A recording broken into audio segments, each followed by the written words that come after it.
Strong looks different for each of us, and it's time to put focus on our unique journeys that get us there. This space, created weekly, is for athletes to improve their mindset in order to better navigate challenges that come up in sport and in different seasons of life. On this show, we ask the questions that lead to better answers and have the conversations that truly matter. This is the Becoming Your Strong podcast. Hey, you guys, welcome to another episode of the Becoming Your Strong podcast. Super excited to have you here today, as this episode is a special one for a listener who personally reached out to me around something that they have been struggling with, something that is on their heart. So I'm really excited to dive into that. But before we do that, let's go ahead and chat about the Becoming Your Strong moment of the week. Now, this is a time and an opportunity for me to shout out listeners for all the courageousness, perseverance, resilience that I see in them shooting for their goals while overcoming obstacles and becoming their version of strong in the midst of it. And so this week, I'm actually not going to shout out a listener. I'm going to shout out the podcaster herself, myself, because I had a really great weekend of just being able to shift my perspective on some things. I did the Deca Atlas race over the weekend, and this was my second attempt at it. And about a month prior to this, I was pretty motivated to set the new world record and chase after all these amazing times that these incredibly strong ladies are putting up across the world. And that's just where my headspace was at. And I've had some things, which you'll find out about over the next couple of weeks. I've just had some things in life really hit me hard. Some tough conversations, really emotional conversations. And I realized that when you go after chasing these big goals, sometimes you might lose yourself in the process. Not completely, but just how you show up, the person you show up as, and how things start to morph a little bit. Just, they look different. And someone that's really close to me just happened to mention it. And I've been working to kind of just dig deep and reflect on, why am I doing this? What is the purpose of me continually putting in the training hours to race? Why does a certain outcome matter more than the other? Like, I've really had some good conversations with myself internally. And this weekend, I feel like I was able to step back into that foundational mantra of chase moments of joy. Had so much fun warming up with my girl Olivia. We were just like giggling in the cycling room. I was just kind of chatting with different people throughout the warm up, not making it like super stressful when I'm normally like very focused and zoned in. The course itself was a little bit tricky and confusing. It had a lot of transition times in it. It had certain implements that made the race a little bit harder. There was a lot of things that's like when you come into this and you're like, I've worked really hard, and then things kind of feel like they were overlooked in terms of the athlete experience, and just the course is not ideal. Like it's really hard. It's really, really hard. And I felt so sad for the people that were doing this that really wanted to put up a great time and just felt like they couldn't because of the circumstances that they were given. And I was able to put those things aside, even though I was hoping that they would be different. And I showed up as the very adaptable athlete that I pride myself in being. And I went into flow. I enjoyed the race for what it was. And when I had a conversation with Dave at the end, I said, it is really tough to feel like you did so well. Like I did unbroken thrusters. I did only 2 sets of 10 in the push presses, which in the last race, like I did not go unbroken in the thrusters. I was not even close to getting to the number 10 in the push presses. Like I had so many wins where I felt so strong, but yeah, I was only 4 seconds faster than the last time. And it's hard to not be like, well, what the heck? Like, why didn't it show through in the time? And I know a lot of other people felt the same way. And so the message and the reason why I wanted to talk about this as the Becoming Your Strong moment of the week, that the whole message that I want to give here is just not allowing for a time to define you, not allowing for a singular race to define you, and being able to shift your perspective from the outcome to everything that you felt, to the things that you experienced, to the things that you overcome, to the way that you showed up, the way that you adapted. Like just being able to recognize that, hey, yeah, I'm a little frustrated about this and it's definitely a bummer, but like, look at all these other amazing things that happened. Usually we're really quick to be like, yeah, this was cool, but like blah, blah, blah, blah, blah, right? So feeling like I was actually living in such a good headspace, existing in such a good headspace, and then also being able to help other people that were struggling with that same sort of frustration, see the glass half full. That was a really big, awesome moment for me. So I just wanted to point that out because we're all racing. We're all shooting after big things. We're working really hard every single day. And we amount so much to what these race times and outcomes are going to look like. And I just, again, it's just a focus of chasing moments of joy and really enjoying the process itself and the journey to getting to those outcomes, because those are the things that really, really matter and what are going to be the things that you set your hat on at the end of the day, not the, well, I was the world record in this and blah, blah, blah. Like, it's really cool, but quite honestly, like, this is kind of a totally different side tangent, but I had someone also over the weekend ask me, why I don't talk about my world record more that I just recently set with Olivia. And while it all was really, really cool, and I'm celebrating it more for the fact that we got to do that together and have the moments that we wanted to share together, like, these world records mean nothing. And I don't say that as in it wasn't cool in what we did, but there's so many variables that are not consistent from gym to gym, to how different affiliates run their events and the rules that they uphold and the judging standards. Like, you can't compare yourself to other people and their times. Really, the only thing you can compare is when you're on the race course at the very end of the year at World Championships and everyone's competing with the same exact thing, right? So I don't want to be the athlete that gets stuck in just chasing for those things and hanging her hat on those things. I want to be the athlete that, again, can show up as the person that she loves to show up as, that gets to experience the race moments that she wants to experience, just in that amazing state of flow. And just the person that, again, that shows courage and discipline, resilience. Like, I want to leave a legacy for people to inspire to shoot for, not just like well, she did it again, there's another top time on the leaderboard.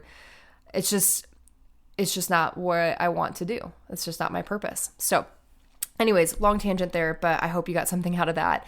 Let's now move into the conversation for this week. So I named this podcast Going from 205 Pounds to an Elite Athlete because I wanted to keep it very open-ended. The reason why is I happen to have someone reach out to me about the fact that someone that is a loved one in their circle is experiencing that downward trek that I experienced several years ago, where, I used to be this young, really happy girl. I was involved in athletics, went to college, just, did the whole college life thing, went to work. After that, got stuck in the sales corporate lifestyle where you're drinking and you're sitting and you're up all night and going out to bars and not taking care of yourself. And not that that's every corporate lifestyle, but it was the lifestyle that I lived. And anyways, just there's some very similar things that I had gone through that this individual is watching someone they love go through, it sounds like, at least. And they just wanted to reach out to say, hey, we're really concerned about this person. And we just want to ask you questions on, like, how did you come to that choice? How did you make that decision? How can we best support this person in a productive way that's not going to hurt their feelings or send them in the opposite direction? Like, basically just like, what do? We don't like watching someone go through this. And I appreciate that more than you know, because I know that my mom and my dad and my sister probably watched me go through this, and they probably struggled just as much as you to think about what to say, if they could say anything at all. And I'm sure that they felt strapped in that. And so I wanted to shed some light on what helped me not only make the decision, but what kept me moving forward with the goal to either help the person that's looking to make the major life change themselves. Like, if you're listening to this and you're trying to make a major life change, what were those things that helped me do that? and to also help those that are working to support others through that major change in a very productive way, not a counterproductive way. So just like a twofold there, depending on what camp you find yourself in. I'm hoping that these next few things that I'll share will really help you with, regardless of, again, what role or camp that you're in. So the first thing that I want to talk about is the decision. And the truth is, you guys, I had to make it for myself. There's no one that can make it for me. I had some things that came up that were like, whoa, that was a really heavy, hard blow. There were times where I had, with myself in a dressing room, where I had to keep asking for dress sizes up way higher than I had recognized, and like zippers were breaking and I just couldn't fit into anything. Like those moments were really tough. I remember the moment of just laying on the couch on a beautiful summer day, and my mom asked me to just go on a walk with her, and I was so lethargic that I just couldn't get off the couch, and seeing her walk away was just so freaking hard.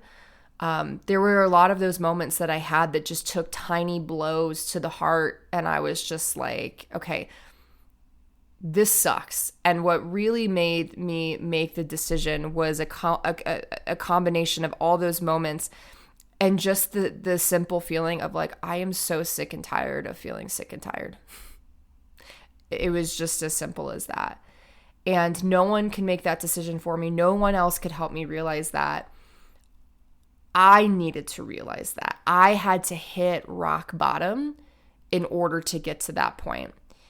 And I've made it my mission to try and help people not hit rock bottom before they decide to make the decision. Like when I made this major life transition and left my corporate job to start an online health business, like it was part of my like mission statement that I wanted to help people make a change before they hit their own rock bottom.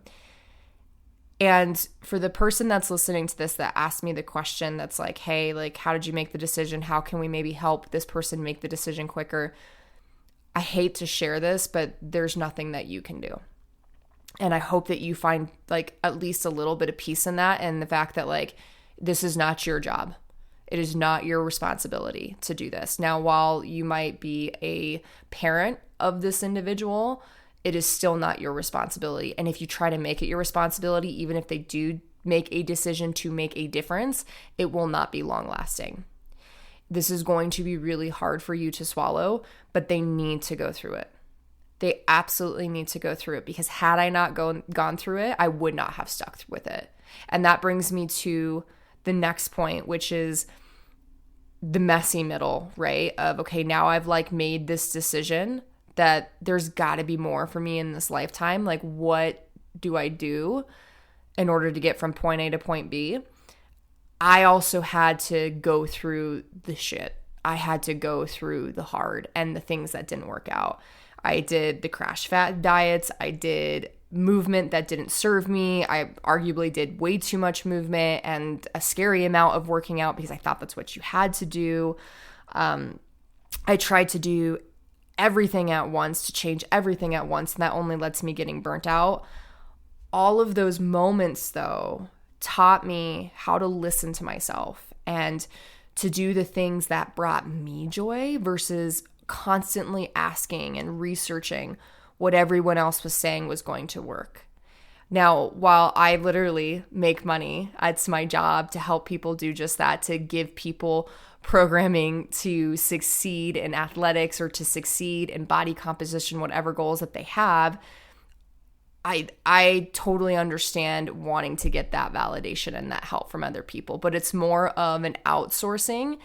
It comes from you, though. You have to feel in your heart that what you're doing is going to work, is bringing you that joy to where you want to continue. If people ask me all the time, like, how do I lose 20 pounds and, shed all this body fat and blah, blah, blah. Like, do I need to move up to 3, 4, 5 days? And I can tell them the honest truth around the science of what it's saying. But from someone who's been through it, my honest answer to them is my number one goal is to help you find joy and stay consistent in finding that joy. Like, and whether that's 2 days right now, 1 day right now, 6 days, whatever that looks like for you, there has to be that element of enjoyment. Otherwise, consistency will not ride through, and consistency will be the thing that gets you there, right?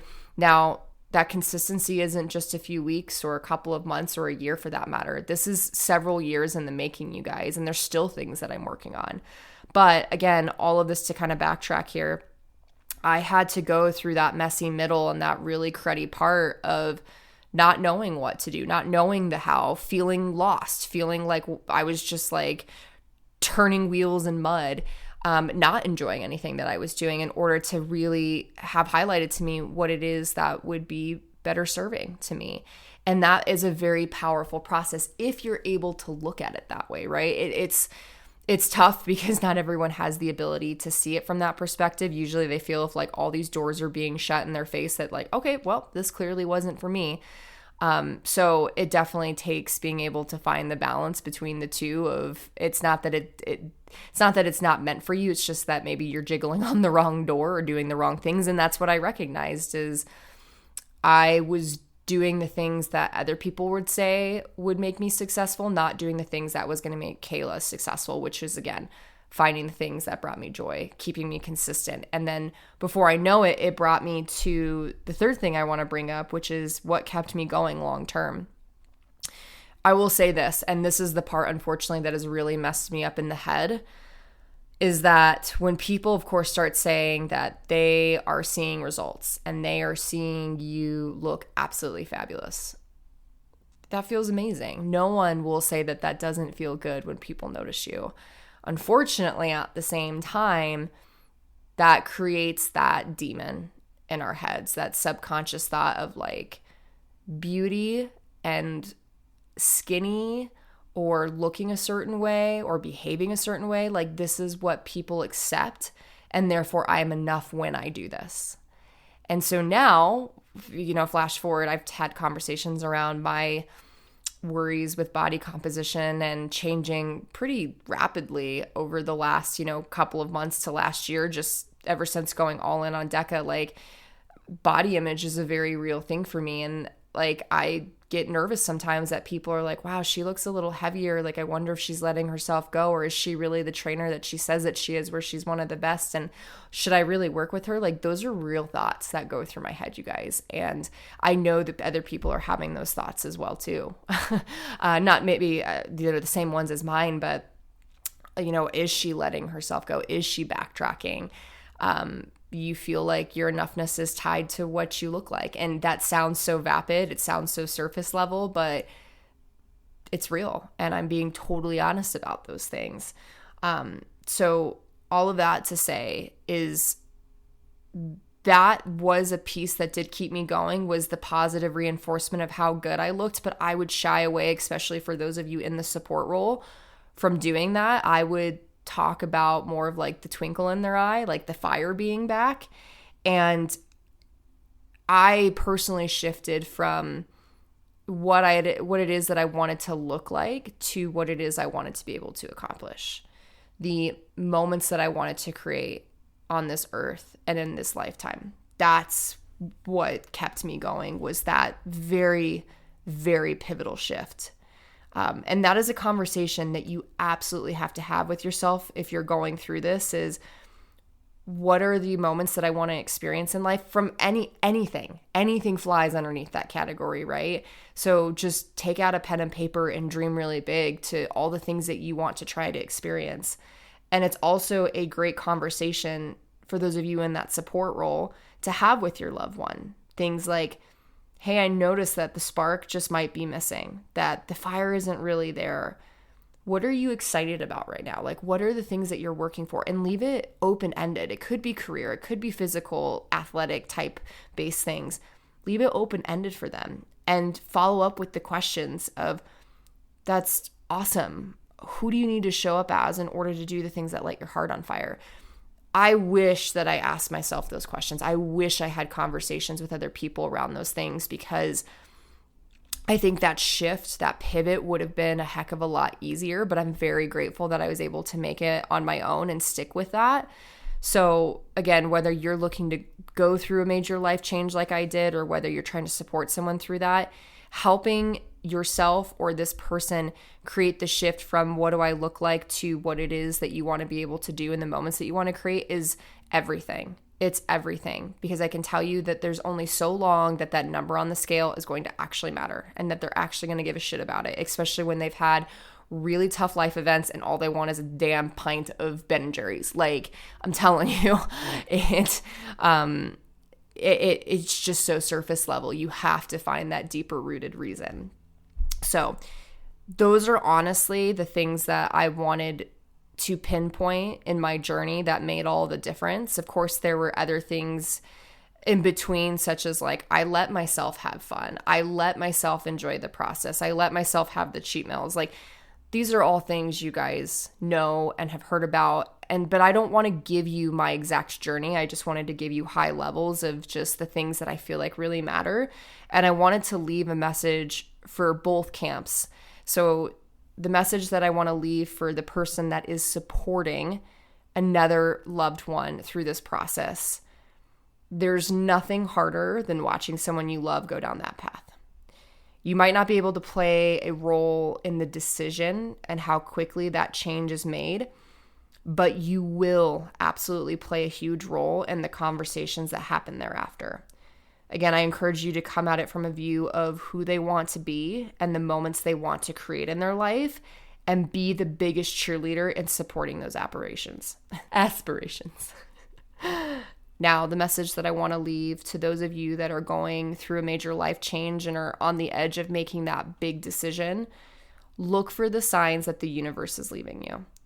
If you get the gut feeling that there is more meant for you, I can promise you that there is.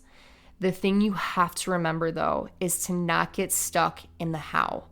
Let the voices that are saying how much more you deserve in this lifetime be way louder than your doubt on the ability to get there.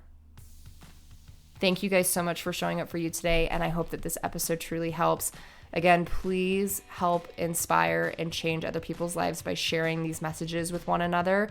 I'm so happy that this individual reached out, and I'm hoping that this gives you somewhere to start, a place to feel peace, or an opportunity to feel peace in the process, and a chance to have further conversations around this. My inbox is always open for you guys. You know that. So please reach out with anything that you need another perspective on. But until next time, you guys, I hope you have a fantastic week, and I'll see you next week for another episode of Becoming Your Strong.